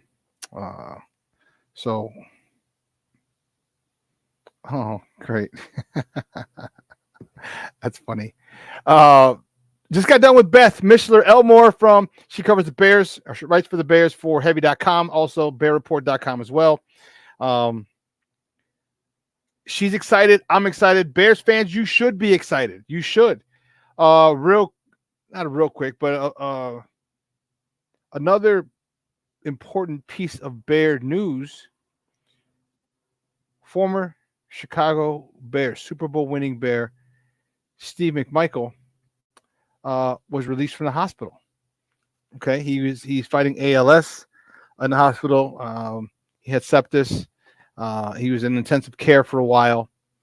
He was released from the hospital yesterday. He's home. His body's still going to deteriorate from ALS. However, the infections and everything else that he was suffering from are gone. So now he just has to deal with ALS, and man, it's great news to hear. This guy, they're hoping he can stay alive long enough. They're hoping to see him get inducted. So first of all, he needs to get inducted into the Hall of Fame this year, and if he does, they're hoping that he's able to be alive to witness it, because his mind is there. It's just his body he's unable to control. He has no control over it. So his mind is there. And I think it would be really cool for him to see himself get inducted into the Hall of Fame, because he's got better numbers than many of the people who are in the Hall of Fame now. Okay, and he was a key component. It just so happened he got overlooked. You had Richard Dent. Okay, you had Mike Singletary. You had those linebacking core: Mike Singletary, Mama Boy Otis Wilson, and the human projectile Wilbur Marshall. All right, you had Gary Fensick back there, L.A. Mike, Dan Hampton. I mean, that team, that defense was full of characters. And so for him, it's easy for him to get overlooked, but it doesn't diminish what he did and the importance of his contributions. So again, we're happy that he's been released from the hospital, and we still continue to pray for him as he battles ALS. Wow. I thought we were talking Bears, so I figured you would want to see this. There's our boy. There is our boy. Yes. There is our boy in Bears attire at camp with his Gazoo helmet on. Man, oh man, oh man. I like it. I like it a lot. Oh, you like that a lot too? You want to see more? Oh, well, why didn't you say so? Peep this.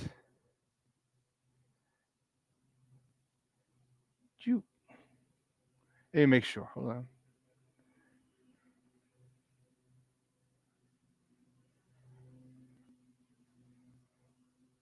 Just a small sample of our guy.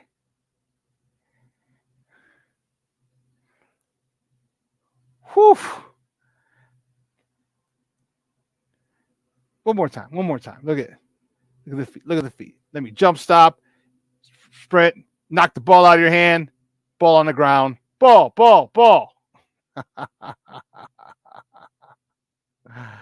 Oh man.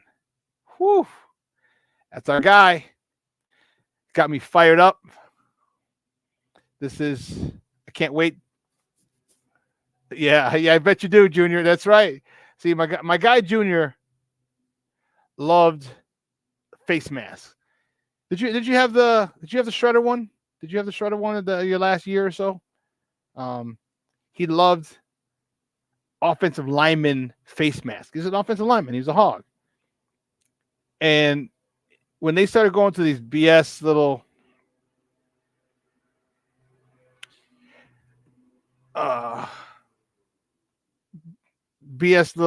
masks for the linemen, I know Junior was pissed. And Junior and I would talk about it all the time. Like, I know that's a little sissy mask for a lineman. Like, quarterbacks and linemen have the same mask. Stop. It just can't. But did you have the Splinter one? Or was that past your playing days? Junior. Oh, the U with the LT. Yeah. Yeah, the U bar. That's right. That's right. Yeah. But man, I'm telling you, it's going to be fun. I remember I told you, enjoy it. You know, we had a deficiency. We had the edge rush position. Everyone's talking. I don't feel comfortable going in the season without it.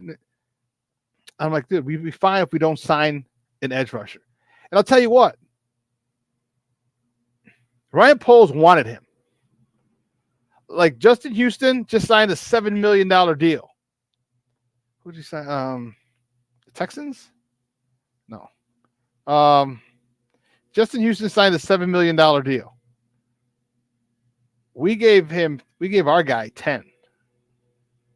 We gave our guy 10. All right. He wanted him. And he gave him the best. He was the best pass rusher.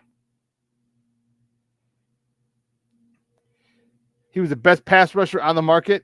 We gave him the best pass rusher money. So I'm all for it. Let's see. All for it. I'm cool. I love it. We've talked about what it's going to do. We talked about how important it's going to be. You saw some footage of him just going through drills and through the dummies and his athleticism, jump stop, jumping, reaching, knocking the ball out of the quarterback's hand. This is all stuff, and you're like, why are you doing that? Because you practice. This is a pro.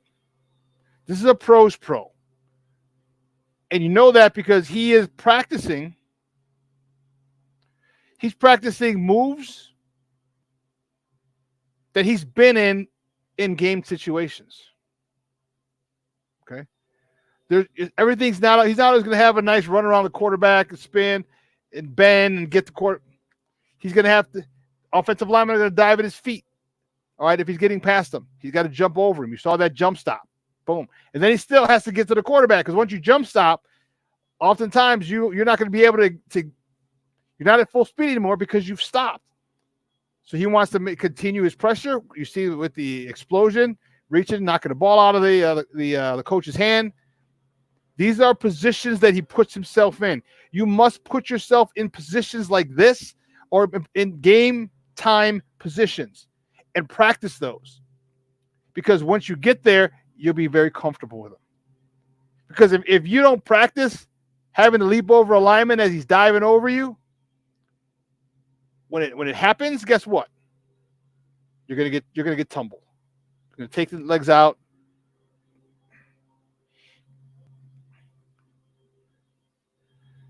So you got Jordan Love, Kirk Cousins, Matthew Stafford.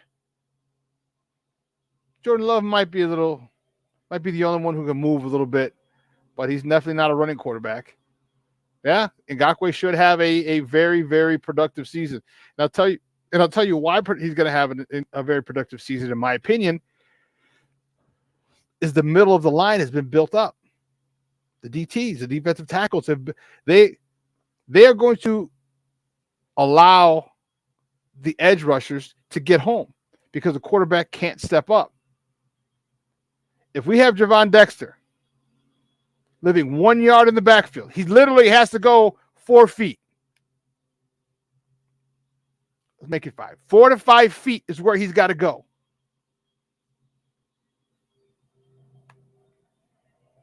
Four to 5 feet is all he's got to go. Cross the line of scrimmage, get a yard in the backfield. Quarterback cannot step up. Because here comes Ngakoue. Here comes Walker. You step up. Allow me to reintroduce myself. My name is Javon Dexter.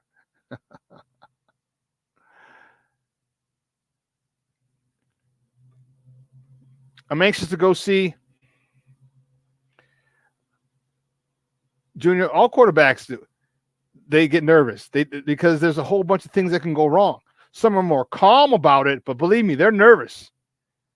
Some can handle it better, but they're nervous. Patrick Mahomes doesn't like it. Josh Allen doesn't like it. No quarterback likes it. And when you get that pass rush up the middle, and when you get in your face, it's almost impossible for you to keep your eyes downfield, because when you see that thing coming, you're looking and you feel it and you see it. You have to see how much time do I have.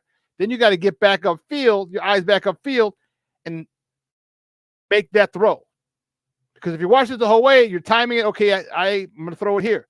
But if not, if I got to take my eyes off of downfield and look at the pass rush and then get it back upfield and try and calculate how and where I'm going to throw it, it's not going to work.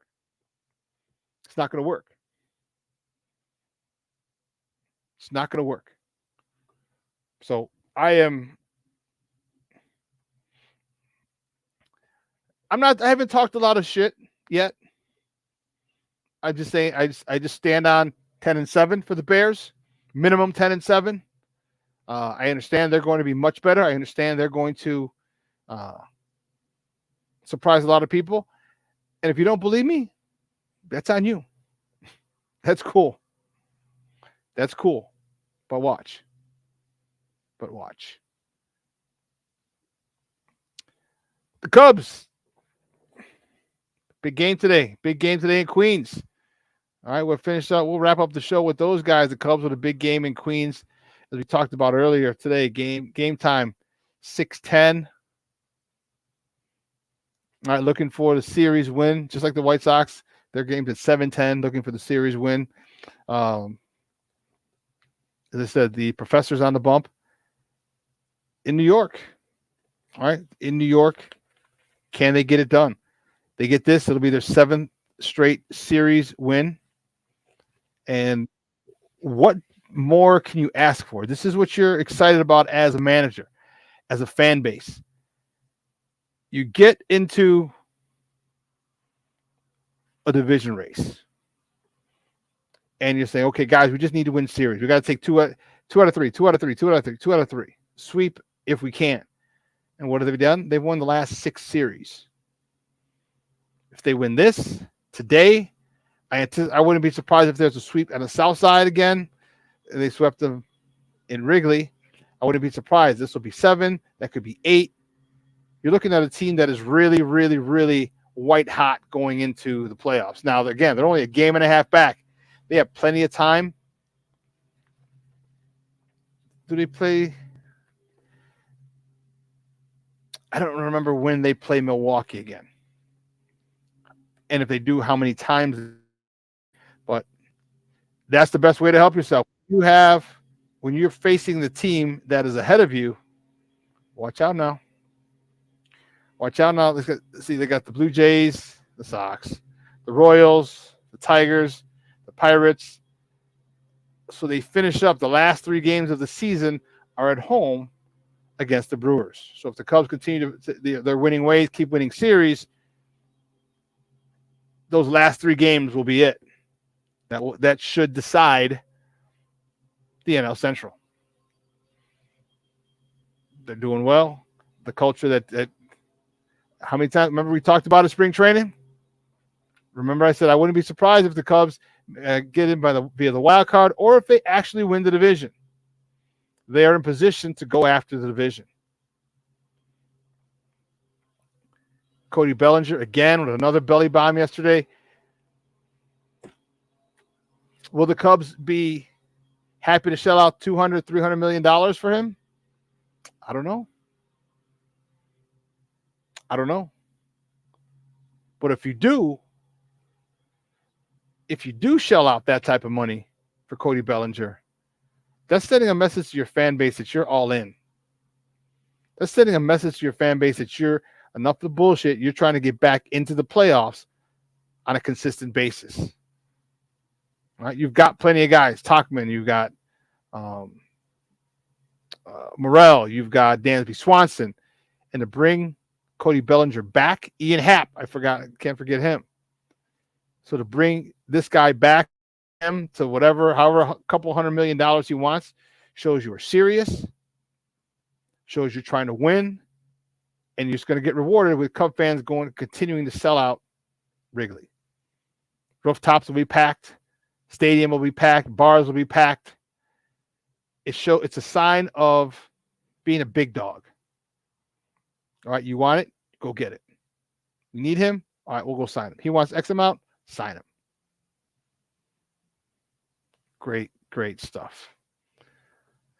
Well, 2 hours is come and gone. I want to thank my guest, Beth Missler-Elmore, who covers the Bears for Heavy.com and BearReport.com, coming out talking football with your boy.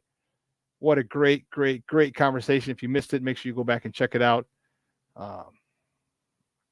This show will replay at 3 o'clock today. If you want to check it out, if you missed it now or caught part of it, missed some of it, go back and check it out today at 3 o'clock. It'll be up today. It'll be on Facebook, our Roku channel. Man, download the app on our Roku channel. All right. Download on your TV. Download the Sports Zone Chicago tile on your TV. It'd be appreciated. But I'm going to get out of here. I will see you on Friday. I'm fired up going to the game on Saturday, but I'll see you guys on Friday. So for everyone here at Sports Zone Chicago, guys, you have a wonderful day. It's supposed to be in the low 80s, I want to say. It looks cloudy and overcast. I don't know if it's going to get there. But anyway, guys, you have a phenomenal day. I'm your boy, the SuperBack, Shawn Sierra. For everyone here at Sports Zone Chicago, have a great day. Remember, cherish your loved ones. All right? Your boy, the SuperBack. I am out.